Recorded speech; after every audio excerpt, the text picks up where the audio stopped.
Industry Introduction Midway Briefing Re Cap. So we're now almost halfway through this first module, and we're looking at some upcoming dates, which are formative assessments, which is taking place next week, and then finally your summative assessment, which should now be on your radar, which we've still got a few weeks till, but it's worth realising that that is going to be on Friday the 1st of November. So I'm going to be starting to talk about that quite a bit moving forward. So just some reminders. Remember, you can get your brief here, the paper or the PDF brief here, which says everything that you need to include in your report. It's got links to all your reading lists, how you submit, everything like that. That's just there. The learning roadmap is also super helpful. You can see here I'm populating it each week.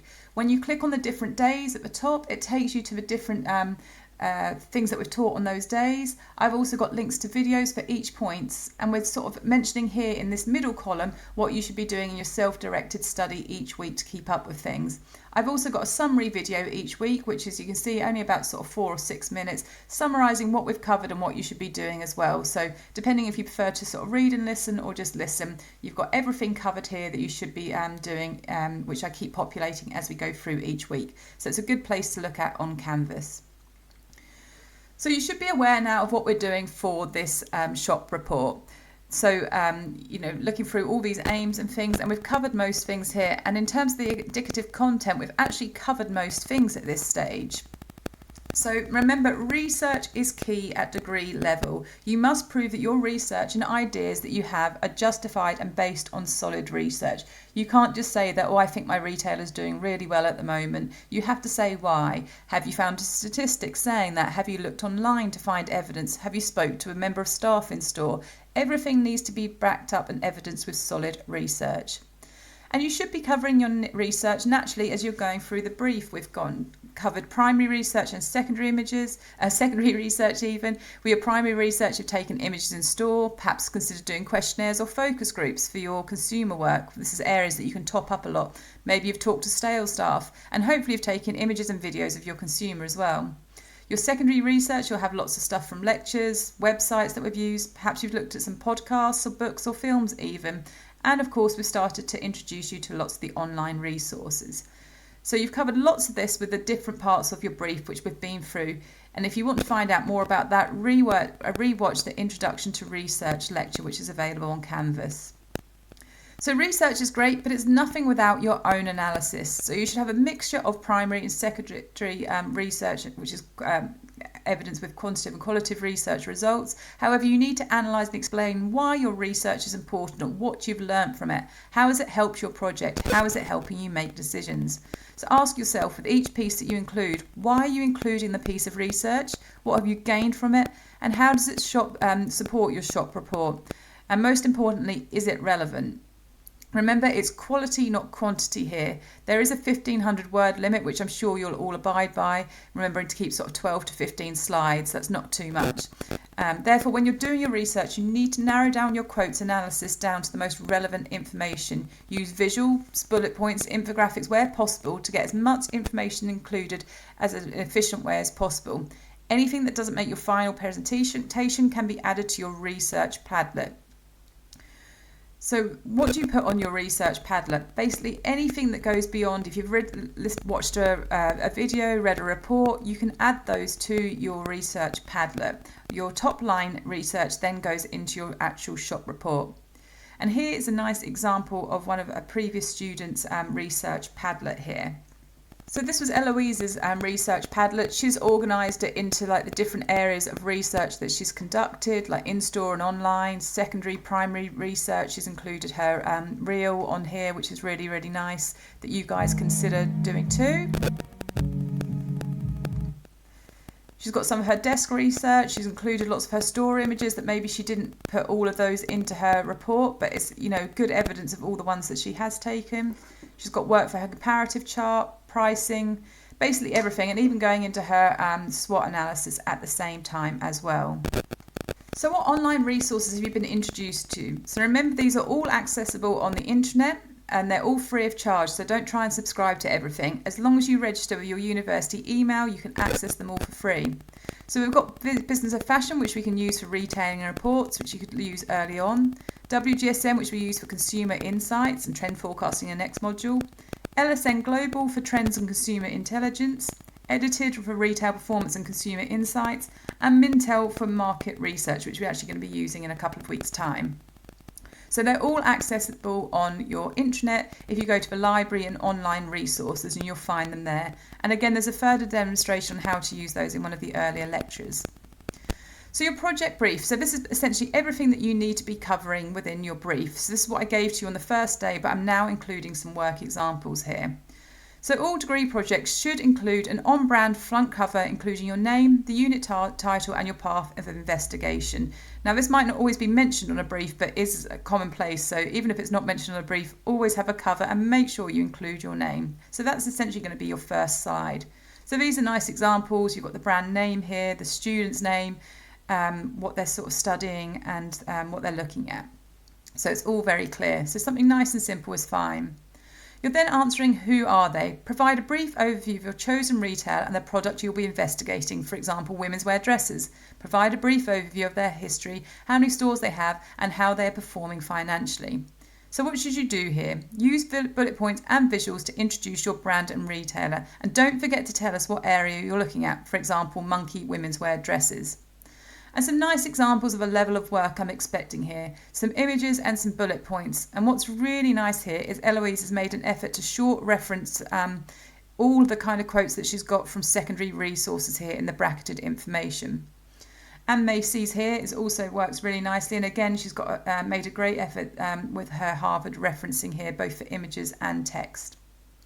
Remember, you don't need to talk over the history of the store too much. We know all the stores that you're studying. Instead, focus on discussing any interesting recent media coverage and any recent top-line financial information here instead.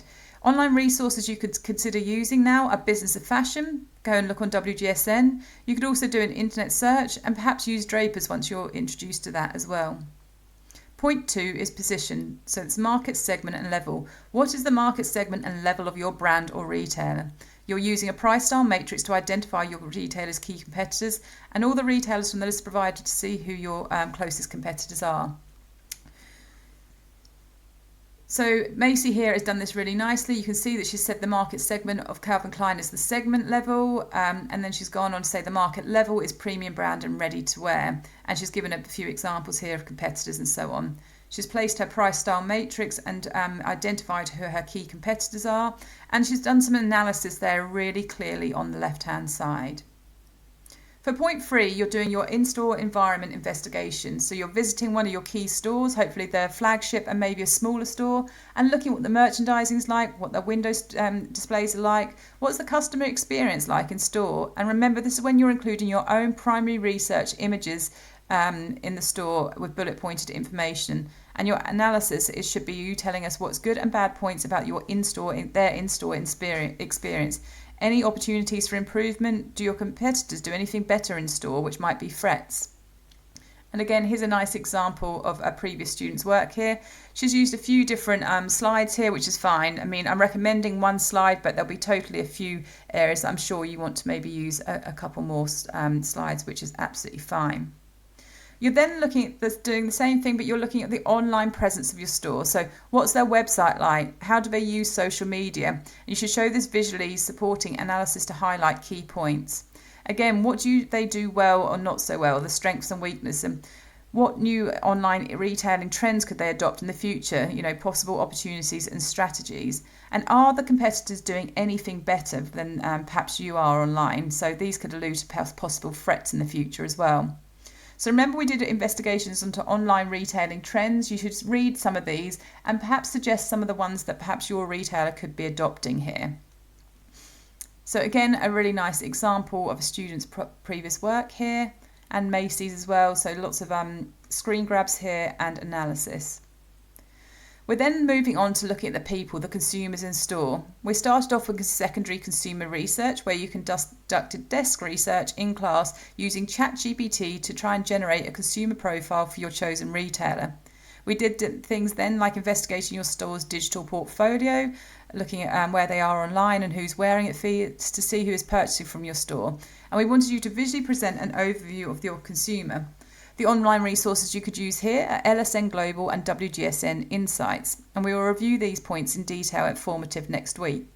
So the sort of thing I was looking for here was kind of a mood board of imagery outlining what that person's personality and shopping habits are like, giving a bit of an overview. And remember here, we were trying to give an idea of their age and where they live and what, their shopping habits using some of those generation cohorts, social economic groups and so on. Again, look at this lecture, the original lecture recording for more details here. So Macy had done hers. She's done 2 slides. She's given an overview of some of the secondary research, then summarised this in her own mood board image of a consumer profile. Ella has also done the same thing. So she's created an overview of the consumer, presented some of the AI research that she found as well. And then you're doing your own primary consumer research. So this is where you can go above and beyond things. So we want you to conduct active getting out and visiting your store research into your brand or retailer's consumer. Visit some of the retailer's stores and collect short clips of film to create a 20 to 30 second reel providing a visual overview of your consumer. You should provide 5 to 10 bullet points to support this reel, analysing who the consumer is. You should compare your own primary findings with the secondary ChatGPT research. Did your own research confirm or contradict the information generated by ChatGPT? And we'll discuss this further at formative. So again, with Ella's, she went on to look at hers and included her reel here and gave a little bit of an analysis supporting this as well. So she's got a good balance of her previous secondary and primary research here. So then we're moving on to comparative charts, which is one of the most recent things that we've done. So again, you're using a combination of desk and active research to look at your chosen product category, for example, women's wear dresses, and compare core and fashion items in this category in your chosen brand and retailer and its closest 2 competitors, identified on the price style matrix in point 2. You should compare the following: price, colour options, size, fabric, and country of origin. And you should analyse this in 3 to 6 bullet points. So remember, you're adding your own consumer against your 2 competitors and looking for like product. So in this instance, I looked at simple dresses for H&M and similar ones that were in Zara and Mango. They're more up-spec fashion styles. So I've done the same for H&M here and looked for more up-spec styles from Zara and Mango. So with the shape, you're asking if the style's right. Are you competitive enough? For the price, are your prices competitive? Refer to your position on the price style matrix. If you're looking at feel that your brand and retailer is a lower price than your competitors, then is this reflected here? Are there enough colour options? Should there be more? Should there be less? And think about the money it costs to do this. Is there a good size spread in comparison to your competitors? Think about quality when it comes to fabric. This is when you want to go out and actually feel the fabrics, and comment on the quality and if that's justified with the price. And then also start to think about country of origin, the cost of it is to produce in these areas and the impact that has on quality. So a nice example here from Eloise on a previous year. You're then starting to move on to how are they doing financially, which is something that was covered in class today, which you should be able to complete in class today, which was generated from edited. So here's a student's example. They've got a few pieces from their edited workshop they covered with Devi, and they've created their own research. You're then looking at the promotional strategy. How does your brand or retailer promote its product? Provide an overview of their sales strategy, considering activities your retailer used to promote sales, providing customers with incentive offers and deals. For example, student discounts, introductory offers, bog off, exclusive early access for sales for members. What are your competitors doing and are they missing anything? And then the other points we'll be moving on to next week. So the ethical and sustainable strategy you don't need to worry about yet. Nor do you need to worry about the retail challenges or the SWOT analysis. So that's where you're at with your brief so far. Remember, you should be including your bibliography and image referencing, and make sure you read about Harvard referencing and include that where possible. Something to keep in mind is that formative assessment is next Tuesday, the 15th of October. You'll present and discuss your work to date, including your consumer reels, in small groups of 4 or 5. You will have 5 minutes to talk through your work and then 5 minutes of tutor and peer feedback. This is a great opportunity to find out how you can raise your grade and areas you can improve. So you only need to come in for your allocated time slots. These are also presented on Canvas. And like I said, just to keep you bearing in mind now, in a few weeks' time, you will have your final deadline. We're about halfway. So your final deadline, what we call a summative assessment, is on Friday, the 4th of November, and all work must be uploaded and submitted by 4 p.m. You should upload a PDF copy of your PowerPoint or Canva. It must be a PDF copy. If you submit the PowerPoint or a Canvas live, it means that you can continue to work on it past the deadline and will count as a non-submission. You should also include a link or a PDF download of your Padlet to Canvas as well. So you'll start to find this submission area. You can have a look for it now. You go to Courses, Assignment. You'll find this assignment here. And then when you click on it, you'll go to Start Assignment. You can click on that blue button. And then you can go to Upload Files. So you'd upload a PDF of your PowerPoint or Canva presentation. Then you'd upload another file, which would hopefully be the PDF of your Padlet. And then once you're ready and happy, you can submit the assignment. So deadline hand-ins are always at 4 p.m. of your deadline. No extensions are possible if you fail to meet or hand in that deadline, and there's no extensions possible if there's IT problems. That's why we suggest handing in well before the 4 p.m. deadline. You can submit up to 48 hours after this time, but your work will be capped at 42%. Work submitted after the 48-hour period will count as a non-submission. You will then be offered a retrieval where you will have to redo or resit the brief next summer. Make sure again that you're engaging with the reading list and expanding your research outside of the lessons too. And you're including your bibliography and image referencing.